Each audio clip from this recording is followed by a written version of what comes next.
नमस्कार, मेरा नाम है डॉक्टर मनीषा और एक बार फिर से स्वागत है आप सबका मेरे चैनल एमके होमियो केयर पे। और आज हम बात करेंगे गैस्ट्राइटिस के प्रॉब्लम के बारे में। तो गैस्ट्राइटिस यानी कि आपका जो पेट होता है या आपका जो स्टमक होता है, उसकी जो इनर लाइनिंग होती है उसमें जब इन्फेक्शन हो जाए, इन्फ्लेमेशन हो जाए, किसी भी तरीके का पेट में सूजन आ जाए और उससे आपको जब तकलीफ होने लगती है, दिक्कत होने लगती है, खाना पचने में, जलन होने लगता है पेट में, तो ये सारे जब कंप्लेंट्स होते हैं तो उससे हम गैस्ट्राइटिस बोलते हैं। और ये बहुत ही कॉमन है, बहुत सारे लोगों में ये होता है, लेकिन कई लोगों को ये टर्म पता नहीं होता है कि ये उन्हें हो क्या रहा है। तो गैस्ट्राइटिस के बारे में पूरी डिटेल में बात करेंगे कि क्या क्या इसके सिम्टम्स है, कॉजेज एंड ट्रीटमेंट। तो चलिए वीडियो शुरू करते हैं, लेकिन वीडियो शुरू करने से पहले अगर आप मेरे चैनल पे न्यू हो, अगर आप पहली बार देख रहे हैं मेरा वीडियो, तो चैनल को ज़रूर सब्सक्राइब कर दें। वीडियो पसंद आता है तो वीडियो को लाइक और शेयर ज़रूर करें।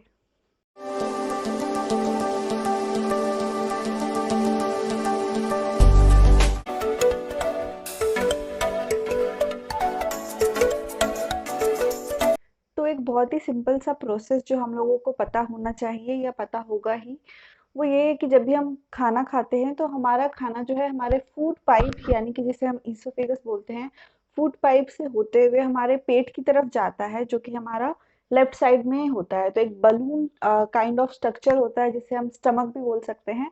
तो ईसोफेगस से होते हुए हमारा खाना जो है स्टमक में जाता है, और स्टमक में जो है जाके खाने का ब्रेक डाउन होता है, प्रोसेसिंग होती है और प्रॉपर डाइजेशन होता है, क्योंकि स्टमक में होते हैं बहुत सारे एंजाइम्स, बहुत सारे एसिड जो आपके खाने को प्रॉपरली डाइजेस्ट होने में, ब्रेक डाउन होने में हेल्प करते हैं।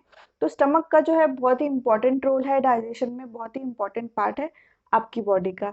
लेकिन जब ये स्टमक में, जो स्टमक होता है उसकी जो इनर लाइनिंग होती है, अंदर की जो लाइनिंग होती है, उसमें किसी भी तरीके का इन्फ्लेमेशन हो जाए, इन्फेक्शन हो जाए, छिल जाए वो अंदर से, पेट में जो है अंदर से सूजन पड़ जाए, तो जो है आपका डाइजेशन प्रॉपरली नहीं हो पाता है। पेशेंट को जो है तकलीफ होने लगती है डाइजेशन में, बदहजमी रहती है और जो है पेट में दर्द रहता है, उल्टी हो सकती है।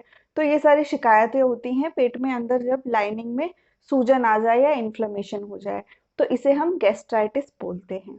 अब गैस्ट्राइटिस दो प्रकार के हो सकते हैं। पहला है एक्यूट गैस्ट्राइटिस, यानी कि अगर आपको सडनली अचानक से ये तकलीफ शुरू हो रही है, एक दो दिन से हो रही है या अभी होने लग गई है, तो उसे हम एक्यूट गैस्ट्राइटिस बोल सकते हैं।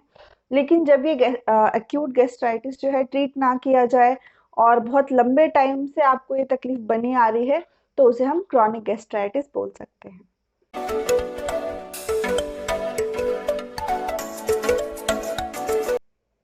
तो इनके बेसिक कॉजेज में आता है अल्कोहल कंजम्पशन। तो अगर पेशेंट बहुत ज़्यादा अल्कोहल ले रहे हैं तो टेंडेंसी बढ़ जाती है गैस्ट्राइटिस होने की। उसके बाद है वॉमिटिंग टेंडेंसी। अगर पेशेंट को बहुत ज़्यादा वॉमिट होता है किसी भी रीज़न की वजह से, बहुत ज़्यादा वॉमिटिंग रहती है हमेशा, तो जो है ये गैस्ट्राइटिस होने के चांसेस बढ़ जाते हैं। उसके बाद है क्रॉनिक मेडिकेशन।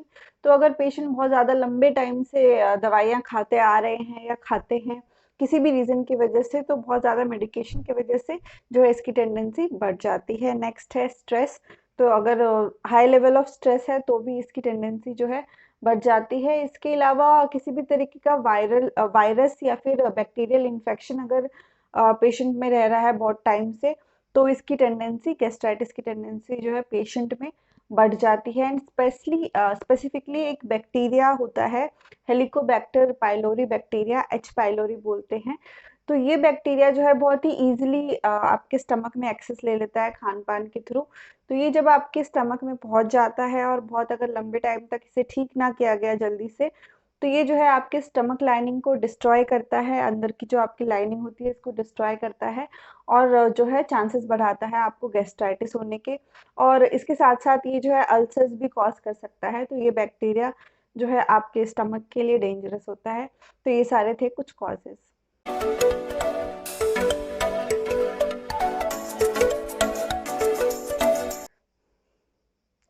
तो अगर इसके सिम्टम्स की हम बात करें तो आपको एब्डोमिनल पेन हो सकता है, और ये पेन जो है ज़्यादातर डल पेन रहता है, यानी कि बहुत ही माइल्ड, एक हल्का सा पेन आपको बना रहेगा, लंबे टाइम से बना रहेगा, ऐसा पेन हो सकता है। या फिर शार्प पेन भी हो सकता है आपको कई कभार, लेकिन इसमें ज़्यादातर डल पेन देखा जाता है पेशेंट को। पेट में हल्का सा दर्द जो है महसूस होते रहेगा। इसके अलावा जो है नौजिया हो सकता है, वॉमिटिंग की तकलीफ हो सकती है, इंडाइजेशन हो सकता है, यानी कि जो बदहाज़मी होगी वैसा आपको फ़ील होगा, आपका खाना नहीं पचेगा, आपको पेट में जलन रहेगा, पेट में सूजन महसूस होगी, तो ये स्वेलिंग जैसी लगेगी, तो ये सारे कंप्लेंट्स हो सकते हैं। लॉस ऑफ एपेटाइट, यानी कि आपको भूख नहीं लगेगी, आपका जो एपेटाइट है वो बहुत ज़्यादा कम हो जाएगा, हिचकियाँ आ सकती है, आपको हिकअप्स हो सकते हैं, तो ये सारी तकलीफ होंगी। और स्टूल पास जब होगा, यानी कि मोशन जब आप पास करेंगे, तो जो है आपका स्टूल जो है बहुत ज़्यादा डार्क इन कलर होगा, ब्लैकिश ब्राउनिश ऐसा कुछ नज़र आएगा, और स्टूल के साथ-साथ जो है ब्लड पास हो सकता है इसमें।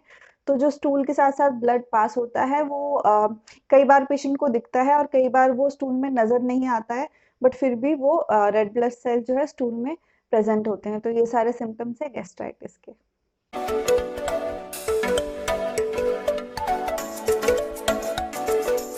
अगर आपको इनमें से कुछ सिम्पटम्स मैच कर रहे हैं और अगर आपको डाउट है कि आपको भी गैस्ट्राइटिस की समस्या हो सकती है, तो जो मैं ये टेस्ट बता रही हूँ, आप इनमें से कुछ टेस्ट करा सकते हैं और कंफर्म हो सकते हैं कि आपको गैस्ट्राइटिस की तकलीफ है या कुछ और है।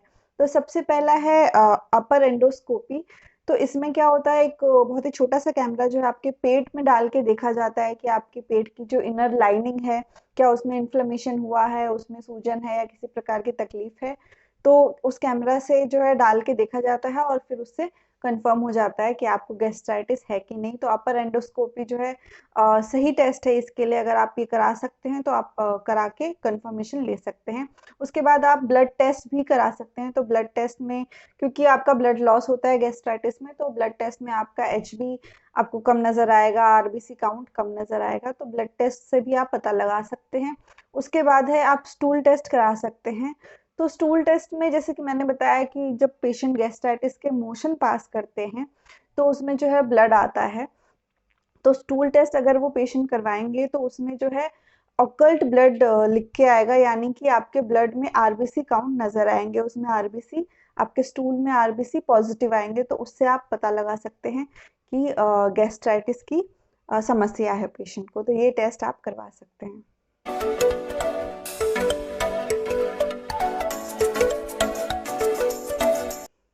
तो गैस्ट्राइटिस की कंप्लेन जो है बहुत जल्दी ठीक नहीं होती है, और स्पेशली जो क्रॉनिक गैस्ट्राइटिस का केस होता है उसमें जो है पेशेंट बहुत ज़्यादा परेशान रहते हैं, कई तरीके की मेडिसिन खाते रहते हैं वो, लेकिन कुछ सब कुछ जो है उसको उनको टेम्परेरी रिलीफ देता है, और जैसे ही वो मेडिसिन छोड़ते हैं या फिर मेडिसिन खाते-खाते भी कुछ टाइम के बाद जो है इनकी कंप्लेंट जो है बहुत ज़्यादा बढ़ जाती है या इंटेंसिटी ज़्यादा उनकी बढ़ जाती है, और उनको जो है प्रॉपर ट्रीटमेंट या प्रॉपर या परमानेंट क्योर नहीं मिल पाता है। तो आप इन सारे केस में जो है होम्योपैथी यूज़ कर सकते हैं। होम्योपैथी का बहुत ही अच्छा रिज़ल्ट देखा गया है। गैस्ट्राइटिस या किसी भी स्टमक रिलेटेड डिसऑर्डर है तो उसमें बहुत ही अच्छा रिज़ल्ट देता है। आपको बस थोड़ी तसल्ली से जो है मेडिसिन खानी है। तो अगर एक्यूट गैस्ट्राइटिस का केस है तो आपको कुछ ही दिन मेडिसिन लेनी होगी। लेकिन अगर क्रॉनिक गैस्ट्राइटिस का केस है तो आपको कुछ महीने, 2-3 महीने हो सकता है आपको कंटिन्यूअस मेडिसिन। तो पहली मेडिसिन है हाइड्रेस्टिस मदर टिंचर। तो ये मेडिसिन जो है बहुत ही अच्छा काम करती है हर तरीके की स्टमक डिसऑर्डर में, और ये मेडिसिन आप जो है 15 से 20 बूंद थोड़े पानी में, आधे कप पानी में आप इसकी 15 से 20 बूंद डाल के उसे पी ले, तो ऐसा आपको दिन में 3 बार करना है। तो पहली मेडिसिन हो गई Hydrastis mother tincture. Next medicine है R5। तो ये एक स्टमक ड्रॉप के नाम से आती है R5 मेडिसिन। तो ये भी आपको दिन में 3 बार लेना है। इसकी भी जो है 15 बूंदे आपको कुछ थोड़े आधे कप पानी में आप ले सकते हैं, और इसे भी आपको दिन में 3 बार लेना है। अब इन दोनों ही मेडिसिन के बीच में आपको कम से कम 5 से 10 मिनट का गैप ज़रूर रखना है। उसके बाद जो मेडिसिन है वो है आर्सेनिक 200। तो ये मेडिसिन ऑप्शनल है। अगर आपको गैस्ट्राइटिस की तकलीफ होती है और आपको जो है बर्निंग सेंसेशन बहुत ज़्यादा होता है, बहुत ज़्यादा जलन महसूस अगर होती है आपको पेट में, तो आप ये मेडिसिन लें। तो आपको ये मेडिसिन 2-2 बूंद करके दिन में 2 बार लेना है। उसके बाद लास्ट मेडिसिन है इंडाइजेशन के लिए। तो अगर आपको बदहज़मी बहुत ज़्यादा हो रही है, आपका खाना नहीं पच रहा है, लॉस ऑफ एपेटाइट है, तो आप नेट्रम फॉस 6x ले सकते हैं। तो ये वाली मेडिसिन आप इंडाइजेशन के केस में लें, और ये मेडिसिन आपको दिन में 3 बार लेनी है, 4-4 टैबलेट करके दिन में आप 3 बार ले सकते हैं। इसी के साथ ये वीडियो यहीं ख़त्म होता है। आशा करती हूँ कि आप सबको मेरा वीडियो पसंद आया होगा। अगर वीडियो में कुछ भी अच्छा लगा हो तो वीडियो को ज़रूर लाइक करें और शेयर कर दें अपने फ्रेंड्स एंड फैमिलीज़ में। अगर अभी तक आपने मेरे चैनल को सब्सक्राइब नहीं किया है तो चैनल ज़रूर सब्सक्राइब कर दें, बेल आइकन भी हिट कर दें जिससे आपको मेरे वीडियोज़ की नोटिफिकेशन मिलती रहे। अगर आप किसी भी चीज़ के लिए मुझसे कंसल्टेशन लेना चाहते हैं तो नीचे डिस्क्रिप्शन बॉक्स में सारी डिटेल्स दी गई है, आप उसके थ्रू मुझसे कंसल्ट कर सकते हैं। बहुत बार जो है लोग कॉल नहीं करते हैं ये सोच के कि शायद लगेगा नहीं या फिर डायरेक्टली मुझसे बात नहीं होगी, बट जो है आप इसमें जो नंबर डिस्प्ले हुआ है आप उस पर कॉल भी कर सकते हैं और व्हाट्सएप करके अपना कंसल्टेशन बुक कर सकते हैं।